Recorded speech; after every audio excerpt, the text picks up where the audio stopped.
আসসালামু আলাইকুম। ইকরাস মাম রেসিপিতে সবাইকে স্বাগতম। আজকে আমি রান্না করব গরু মাংস দিয়ে বিরিয়ানি। আর গরু মাংস দিয়ে বিরিয়ানিটা খুব চটজলদিভাবে একদম সহজভাবে রান্না করব। রান্না করার জন্য এখানে চুলাতে একটা কড়াই বসিয়ে দিয়েছি, আর কড়াইয়ের মধ্যে আমি সরিষার তেল দিয়ে দিয়েছি। আর সরিষার তেল দিয়ে রান্নাটা করব। সরিষার তেল দিয়ে রান্নাটা করলে তাহলে কিন্তু তেহারির আসল স্বাদটা পাওয়া যায়। আর এখানে আমি আস্ত মশলাগুলো দিয়ে দিলাম ভাজার জন্য। আর তেলটা কিন্তু আমি অনেক গরম করে নিয়েছি।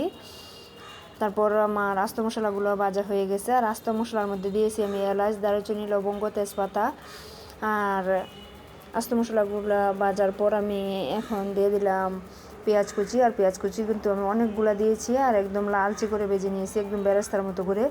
আমি আর বেরেস্তা ব্যবহার করব না, সেজন্য এই পেঁয়াজগুলো দিয়ে এই বেরেস্তার মতো করে নিলাম। আমি সহজভাবে রান্নাটা করতেছি। আর এখন দিয়ে দিলাম আদা রসুন বাটা। আর আদা রসুন বাটা আমি 1 কাপ করে দিয়েছি।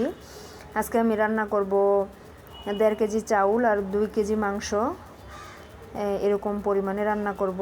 আর এই পরিমাণের আমি আদা রসুন দিয়ে দিলাম 1 কাপ করে। এখন আদা রসুনটাও আমার ভাজা হয়ে গেছে। আমি গুঁড়া মশলাগুলো দিয়ে দেবো। এই যে দেখেন গুঁড়া মশলাগুলো দিয়ে দিতেছি। আর গুঁড়া মশলার মধ্যে এখানে আছে লবণ, তারপরে মরিচের গুঁড়া, ধনিয়া গুঁড়া, জিরে গুঁড়া, গরম মশলার গুঁড়া, আর আছে রাঁধুনি তেহারি মশলার প্যাকেটের অর্ধেক প্যাকেট ধনিয়া গুঁড়া, জিরে গুঁড়া দিয়ে আমি একটু ভালো করে নেড়ে চেড়ে নিয়েছি। নেড়ে চেড়ে এখন দিয়ে দিয়েছি টক দই। আর টক দই আমি 1 কাপ দিয়ে দিলাম চায়ের কাপে, ছোট কাপগুলো যেগুলো হয় ওইগুলোতে। এখন আমি কিন্তু এখানে পানি দিইনি, এখানে দইটা দিয়ে আমি তারপর আমি এখন কষিয়ে নেব। মাংসগুলা দিয়ে দেব। তারপর আমি কষানো হয়ে গেলে মাংসটা দিয়ে দেব। এই যে দেখেন আমার কিন্তু কষানো হয়ে গেছে। এখন দিয়ে দিতেছি আমি মাংসগুলা। আর মাংসগুলা কিন্তু আমি ছোটো ছোটো করে কেটেছি, বড় করিনি। এখন মাংসগুলা দিয়ে দিব। মাংসগুলা দিয়ে আমি কষিয়ে নেব। আর আজকে আমি কোনো টমেটো ব্যবহার করব না রান্নাতে। আপনারা টমেটো ছাড়া কীভাবে রান্নাটা করতে পারবেন সেই রান্নাটাই আজকে আমি দেখাচ্ছি। আর খুব সিম্পলভাবে রান্নাটা করতে পারবেন আমার এই রেসিপিটা দেখলে। এখন মাংসগুলা দিয়ে দিতেছি। মাংসগুলা দিয়ে নেড়ে চেড়ে আর মাংসর পানিটাতেই আমি মাংসটা সিদ্ধ করে নেব। যেহেতু ছোটো ছোটো করে নিয়েছি তো সেহেতু কিন্তু একদম তাড়াতাড়ি সিদ্ধ হয়ে যাবে। এখন মাংসগুলো আমার দেওয়া শেষ। এখন নেড়ে চেড়ে নেব। নেড়ে চেড়ে তারপর আমি ঢাকনা দিয়ে ডেকে দেব। ডেকে তারপর রান্নাটা করব। আর আমি গ্যাসের চুলাতে বসিয়েছি তো সেজন্য কড়াইটা একটু নাড়াচাড়া করতেছি, একটু বড় কড়াই। দেখেন আমি নেড়ে চেড়ে কিন্তু মিশিয়ে নিয়েছি। এখন একটু ডেকে দেব। আর ডেকে ডেকে আমি রান্নাটা করব। ডেকে রান্নাটা করলে তাহলে মাংসটা তাড়াতাড়ি সিদ্ধ হয়ে যাবে। দেখেন আমার কিন্তু মাংসতে এমনিতেই পানি উঠে গেছে, আমি আবারও ডেকে দিয়েছিলাম। এই যে দেখেন অনেক পানি উঠেছে, আর পানি লাগবে না, এই পানিতেই সিদ্ধ হয়ে যাবে মাংসটা। এখন নেড়ে চেড়ে এইভাবে আমি কষিয়ে নেব। কষিয়ে তারপর এখানে চালটা ব্যবহার করব। আর আপনারা যারা আমার চ্যানেলটা সাবস্ক্রাইব করেছেন সবাইকে অসংখ্য অসংখ্য ধন্যবাদ। আর যারা সাবস্ক্রাইব করেননি প্লিজ সাবস্ক্রাইব করে দেবেন, লাইক করবেন, শেয়ার করবেন। আর আমার রেসিপিগুলো যদি ভালো লাগে তাহলে নোটিফিকেশন অন করে দিবেন, তাহলে আমি ভিডিও আপলোড করার সাথে সাথে আপনাদের কাছে পৌঁছে যাবে আর আপনারা দেখে নিতে পারবেন। যে দেখেন মাংসটা কিন্তু আমার মোটামুটি কষানো হয়ে গেছে। মাংসটার ঝোলটা কিন্তু আপনারা দেখেছেন অনেকটাই ঝোল উঠেছে, ওই ঝোলটাও কিন্তু একদম কমে গেছে। এখন আমি আবারও একটু ডেকে দেব। ডেকে আর একটু টানিয়ে নেব। এই যে দেখেন আমি আর একটু টানিয়ে নিলাম। এখন দিয়ে দিতেছি যে হাফ মশলাটা আছে, আমি কিন্তু আগে তেহারির মশলাটা হাফ দিয়েছিলাম, এখন হাফ দিয়ে দিলাম। দিয়ে নেড়ে চেড়ে তারপর আমি এখানে চালটা ব্যবহার করব। আর এই মশলাটা দিয়ে আমি আর বেশি দেরি করব না। আর মাংসটা কিন্তু আমার সিদ্ধ হয়ে গেছে, যেহেতু আমি ছোট করে নিয়েছি। তো দেখেন একটু ডেকে দিলাম, এখন আবার উঠিয়ে নেব। মাংসটা শুধু মাংসের গায়ে লাগার জন্য আমি একটু বা গ্রানটার জন্য আমি একটু ডেকে দিয়েছি। এখন দিয়ে দিলাম চালটা ধুয়ে। চালটা দিয়ে ভালো করে নেড়ে চেড়ে আমি চালটাটার সাথে ভেজে নেব। আমি কিন্তু আর তেল মশলা কোনো কিছুই ব্যবহার করব না, এভাবেই রান্না করব। দেখেন আমি কিন্তু নেড়ে চেড়ে নিতেছি আর নেড়ে চেড়ে একদম কষিয়ে নেব। এভাবেও রান্না করলে কিন্তু খুব স্বাদ হয়।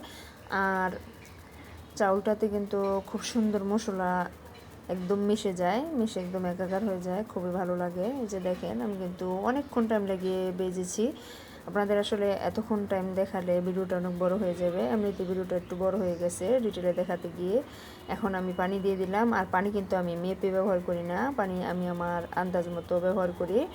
আপনারা যারা মাপটা না জানেন তারা চাউলটা যেই একটা হয়তো বাটি দিয়ে বা কোনো কিছু দিয়ে মেপে নেবেন, ওইটা দিয়ে আবার ডবল পানি ব্যবহার করবেন, তাহলেই হবে, একদম পারফেক্ট হবে বিরিয়ানিটা। আমি চোখের আন্দাজে আল্লাহর রহমতে আমার বিরিয়ানি অনেক ভালো হয় বা আন্দাজটা বুঝি, সেজন্য আমি এটা মেপে ব্যবহার করি না।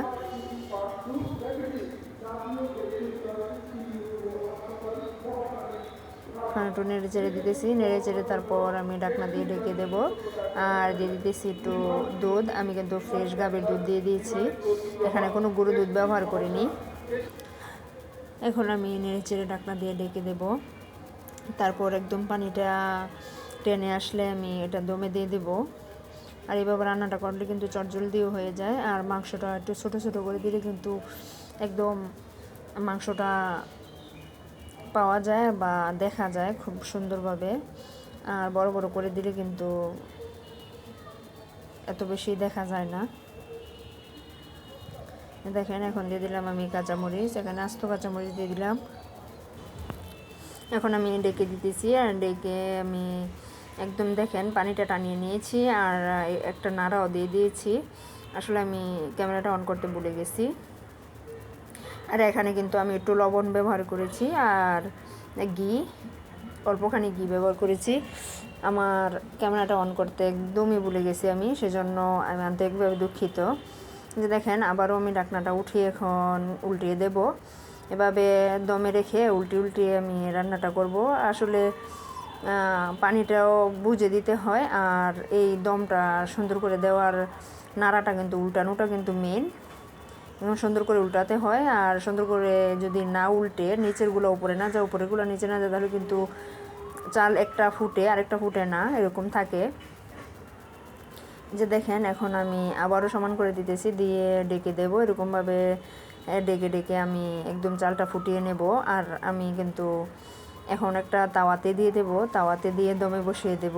এই যে দেখেন আমি একদম হালকা আঁচে দিয়ে দিয়েছি, আর একটা তাওয়া বসিয়ে দিতেছি, তাওয়ার মধ্যে আমি এটা বসিয়ে দেব, দিয়ে তারপর প্রায় 20 মিনিট খানিক লাগবো রেখে তারপর আমি এটা উঠিয়ে নেব। এই যে দেখেন আমি কিন্তু ঢাকনা দিয়ে দিয়েছি, আর ঢাকনাটার মধ্যে একটা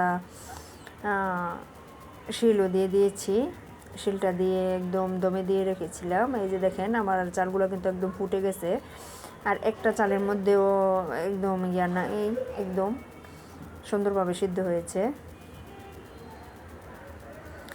দেখেন আমার রান্নাটা হয়ে গেছে, এখন আমি সার্ভ করব আর সবাইকে বেড়ে দিয়ে দেব। আর আমার রেসিপির মধ্যে যদি কোনো ভুল ত্রুটি হয় অথবা আমার কথার মধ্যে কোনো ভুল ত্রুটি হয়, প্লিজ ক্ষমা দৃষ্টিতে দেখবেন। আর সবাই প্লিজ আমাকে একটু সাপোর্ট করবেন, আপনাদের সাপোর্ট আমি একান্তই কামনা করতেছি। এই যে দেখেন আমার বিরিয়ানিটা কেমন লাগতেছে আপনারা কমেন্টের মাধ্যমে জানাবেন। আর একদম জর্জরা খুব সুন্দর হয়েছে, একটা চালের সাথে একদম লাগেনি। যে দেখেন আমি সার্ভ করে নিলাম, আর কেমন লাগতেছে আপনারা সবাই জানাবেন। সবাই আমার জন্য দোয়া করবেন এবং আমার পরিবারের জন্য দোয়া করবেন। ভালো থাকবেন, সুস্থ থাকবেন। আসসালামু আলাইকুম, আল্লাহ হাফেজ সবাইকে।